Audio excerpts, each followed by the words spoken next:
Once this all begins to sink in, it can take your breath away, and so the first question we often ask ourselves is, am I nuts? Am I just seeing things?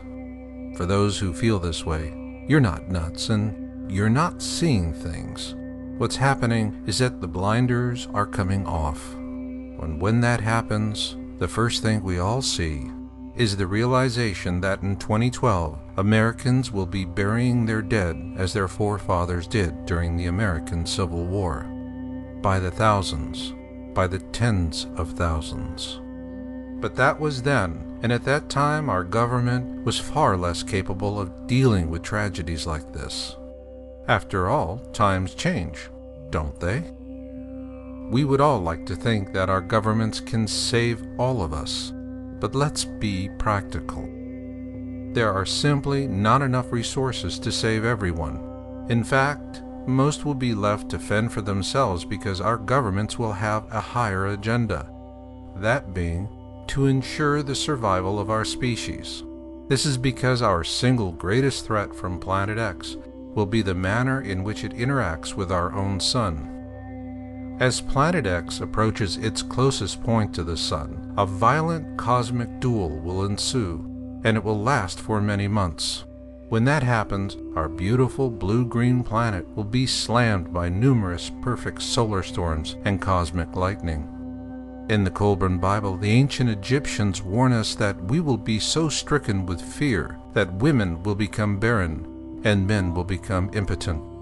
That is why our governments are doing the right things right now and as quickly as possible. Industrialized governments all across the globe are working feverishly to launch a vast fleet of solar observatories into space between now and 2008. A first-ever human undertaking with a sense of urgency that has not been seen since the early days of the Mercury program.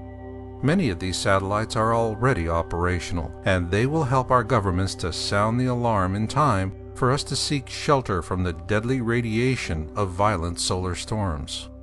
Our governments are also utilizing every available spacecraft, and the operational status of older spacecraft such as the Hubble Space Telescope and the SOHO Solar Observatory have been extended far beyond their originally planned mission lifespans. Still the same, these assets are vulnerable to violent storms as well. Fortunately, our governments have a plan B. In early 2007, the South Pole Telescope at the U.S. Amundsen-Scott South Pole Station became operational. America spent huge sums to deploy this massive infrared telescope in Antarctica. In terms of tracking the southerly approach of Planet X from beneath the plane of our solar system, it is the perfect instrument at the perfect place and at the perfect time. Eventually the time will come when those chosen to survive the coming cataclysm by our governments are spirited away into vast networks of subsea and subterranean survival arcs. So who will they be? There are the obvious choices such as the military and those with political connections. Their primary role will be to help our government ensure its own continuity. A second goal, and equally urgent, will be the survival of our species. That need demands special survival profiles. Obvious survival profiles will be those of physicians and caregivers. They will become far more important to our governments than the patients they treat. To help us rebuild our world after Planet X passes, we'll need a next generation of intelligent, educated professionals and scientists of healthy breeding age. Most of these will not know they've been chosen until they are taken away from their loved ones. There will not be enough room nor resources to keep both them and their parents and grandparents alive. As painful as the separations will be, those who watch their loved ones being taken away will feel a genuine gladness in their hearts.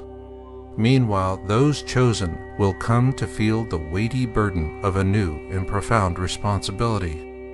The brave ones will accept it. For those left to fend for ourselves, it will be panic as usual. In 2012, we'll learn that rigid thinkers become fragile survivors. Quickly overcome by events, they will be amongst the first to surrender to whatever fate has in store. Those who think that the ensuing chaos will afford them the perfect opportunity to create mayhem will be in for a very dramatic surprise. America's military might will be recalled from overseas posts and retasked to the business of maintaining martial law throughout the nation. Those who are accustomed to manipulating the legal system will find themselves in a new kind of system, one in which those who choose to act irresponsibly will be met with immediate and, in some cases, brutal consequences. It will have to be that way. Many will pack their belongings and whatever supplies they have at hand and flee urban centers. That is, for as long as they can drive before the roads become impassable due to traffic congestion and natural catastrophes. There will be no guarantees for those chosen by their governments to survive, as well as for those left to fend for themselves. But there will be those who are prepared. They will plan their routes to safe havens long before the early signs of crisis become undeniable. Then, when the time comes, they will be prepared, and they will know how to act calmly and quickly. As they make their way to safety, they will join with like-minded others and form small survival groups, where service to others is the rule and not the exception. They'll understand that surviving Planet X in 2012 is less about what is in your bunker and more about what is in your heart. As Louis Pasteur so aptly put it, chance favors the prepared mind. To help you make the best of your chances, Planet X Forecast and 2012 Survival Guide offers practical strategies and useful how-to information. For those who shall walk this path, it has one singular goal: to help you get through the difficult years ahead.